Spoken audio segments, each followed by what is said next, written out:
सुना है लोग उसे आंख भर के देखते हैं, सुना है लोग उसे आंख भर के देखते हैं, सो उसके शहर में कुछ दिन ठहर के देखते हैं। सुना है रब्त है उसको खराब हालों से, सुना है रब्त है उसको खराब हालों से, सो अपने आप को बर्बाद करके देखते हैं। सुना है दर्द की गाहक है चश्मनाज उसकी, सुना है दर्द की गाहक है चश्मनाज उसकी, सो हम भी उसकी गली से गुजर के देखते हैं। सलाम, नमस्ते, सत श्री अकाल। मैं हूं आपके साथ हर्षिता मिश्रा और आप देख रहे हैं टाइम्स मेल। पूरी दुनिया में असली और नकली की लड़ाई चलती रहती है। जैसे असली और नकली साजो सामान होता है, ठीक इसी तरह से असली और नकली इंसान भी होते हैं।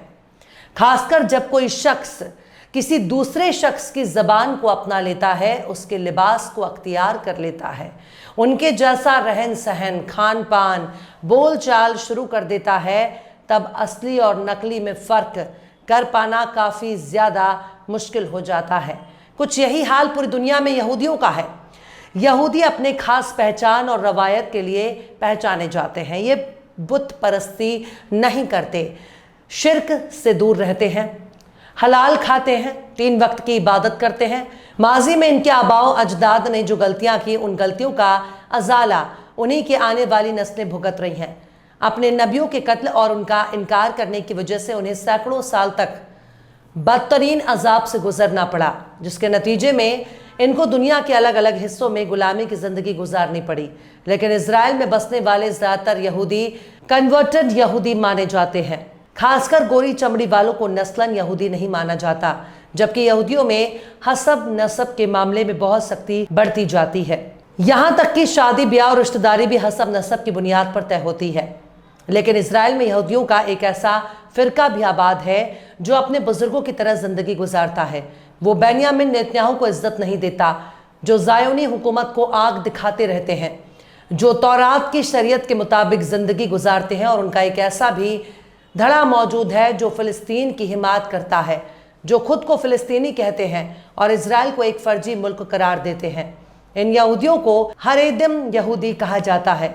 खासकर इनका रहन सहन, पहनावा भी मुस्लिमों की तरह है। इनमें अरब नस्ल के लोग भी शुमार हैं, जिनकी मादरी ज़बान अरबी है।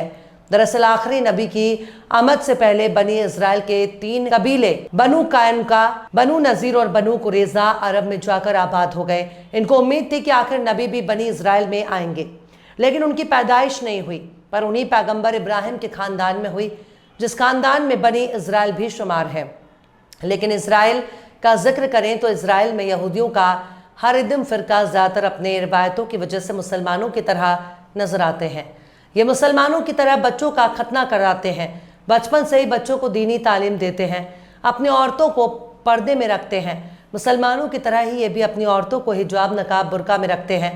नकाब में मौजूद उनकी औरतों को देखकर बाज़ दफ़ा लोग उन्हें मुसलमान समझ लेते हैं, पर ये मुसलमान नहीं हैं, ये यहूदी औरतें हैं। पर यहूदियों के इस फ़िरके ने नेतन्याहू का जीना मुहाल कर रखा है।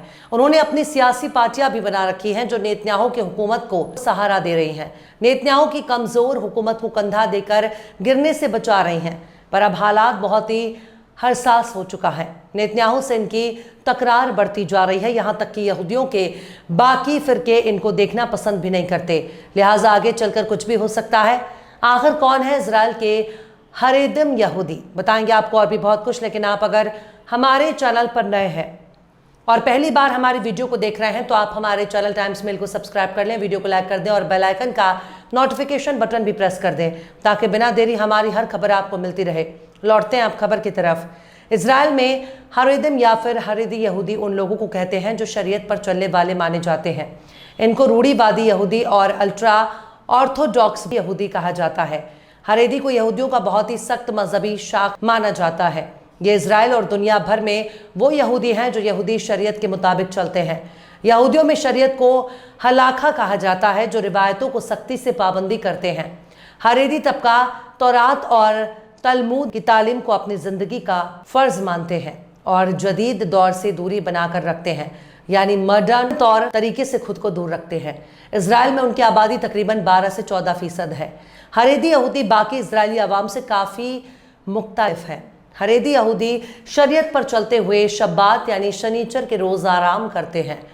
कौशेर यानी हलाल जानवर का ज़िबा किया हुआ गोश्त खाते हैं, खतना भी कराते हैं और अपनी औरतों को हिजाब और बुर्का पहनाते हैं। बाकी इजरायली सोसाइटी में दुनिया परस्त यानी सेकुलर, ऑर्थोडॉक्स और रिफॉर्म यहूदी शामिल हैं जो जदीद जिंदगी को कबूल करते हैं, यानी हरेदी को छोड़कर बाकी के लोग मॉडर्न जिंदगी गुजारते हैं। हरेदी तबका अक्सर अपने अलग मोहल्ले में रहता है जो जदीद तालीम, इंटरनेट और पॉप कल्चर से फासला रखते हैं। उनके मदरसों को ये शुबा कहते हैं जो सिर्फ मजहबी तालीम देते हैं। इनका मैथमेटिक्स या साइंस से कोई मतलब नहीं होता। वो इजराइल की फौज में खिदमत से परहेज करते हैं क्योंकि उनका अकीदा है कि तौरात की तालीम मुल्क की हिफाजत के लिए काफ़ी है। ये मसला इजराइल में तनाज़े का सबब बना हुआ है क्योंकि बाकी इजरायली शहरियों के लिए फ़ौज में खिदमत करना लाजमी है। हरेदी तबके के मर्द अक्सर पूरे वक्त तौरात की तालीम में मशगूल रहते हैं। हरेदी यहूदियों का एक छोटा तबका ऐसा भी है जो फ़िलिस्तीन को अपना मुल्क मानता है, जो मानता है कि इजराइल एक कब्ज़ाधारी है जिसने फ़िलिस्तीन पर कब्ज़ा कर रखा है। हरेदी यहूदियों के इस तबके का नाम नातू रेई कारता है जो दिलों जान से फ़िलिस्तीन की हिमायत करता है। ये सहनियत यानी ज़ायनिज़्म की मुखालिफत करते हैं। नातू रेई कारता जैसे गिरोह सहूनियत का मुखालिफत करते हैं जो यहूदी कौमियत की तहरीक है। उनका अकीदा है कि यहूदी रियासत इजराइल का तश्कील मसीहा के आने से पहले गलत है क्योंकि तौरात के मुताबिक यहूदी रियासत सिर्फ मसीहा ही कायम करेगा। वो इजराइल की तश्कील को मजहबी तौर पर गैर शरई मानते हैं और इसे यहूदी मजहब के खिलाफ देखते हैं। नातू रेई कारता और जैसे गिरोह फ़िलिस्तीनी हुकूक की हिमायत करते हैं क्योंकि वो इजराइल फ़िलिस्तीन तनाज़ा को एक गैर शरई रियासत का नतीजा समझते हैं। वो अक्सर फ़िलिस्तीनी हिमायत के लिए प्रोटेस्ट में शामिल होते हैं, इजरायली पॉलिसियों की मजम्मत करते हैं, अपने मजहबी उसूलों की बुनियाद पर अमन पसंद रवैये पर जोर देते हैं। हालांकि ये नज़रिया तमाम हरेदी यहूदियों का नहीं है। बाज़ हरेदी इजराइल को यहूदी वतन के तौर पर कबूल करते हैं, फिर भी अपनी मजहबी ज़िंदगी के सामने कौमियत यानी नेशनलिज्म को कमतर समझते हैं। नातू रेई कारता जैसे गिरोहों के नज़रियात को हरेती को और बाज़ बड़े यहूदी तबकात में इंतहाई तसव्वुर किया जाता है, इसलिए इनको ऑर्थोडॉक्स भी कहा जाता है। हरेदी यहूदी अपनी सियासी पार्टियां भी हैं, एक नाम यूनाइटेड तौरा जुडाइज्म और दूसरे का नाम शास है। ये दोनों ही नेतन्याहू की हुकूमत में अपना खास रसूख रखती हैं। दोनों ही पार्टियों के साथ नेतन्याहू की पार्टी के रिश्ते खराब हो रहे हैं। दोनों ही पार्टियों ने नेतन्याहू से फौज में खिदमत न करने की छूट मांग रहे हैं, लेकिन नेतन्याहू उनकी मांग को पूरा न कर सके। यूनाइटेड तौरा जुडाइज्म ने नेतन्याहू की हुकूमत से अपनी हिमायत भी वापस ले ली है, जिसके बाद नेतन्याहू की सरकार गिर सकती है। लेकिन नेतन्याहू के लिए सबसे बड़ी मुसीबत यह है कि अगर वो हरेदियों को खुश करने के लिए कोई कदम उठाते हैं तो उनकी पार्टी से गैर हरेदी यहूदी अपना हिमायत वापस ले लेंगे। यानी दोनों ही सूरत में नेतन्याहू बुरी तरह से फंस चुके हैं, जिससे निकलना नेतन्याहू के लिए आसान नहीं।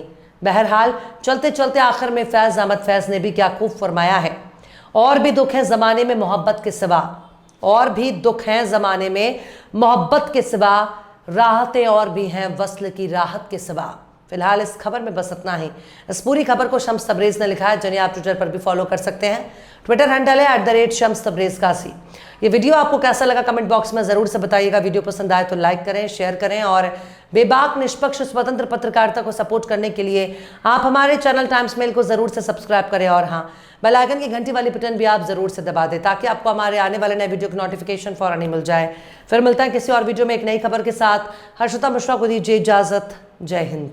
अगर अभी तक आपने हमारे चैनल टाइम्स मेल को सब्सक्राइब नहीं किया है तो जल्दी से सब्सक्राइब कर दें और बेल आइकन भी प्रेस कर दें।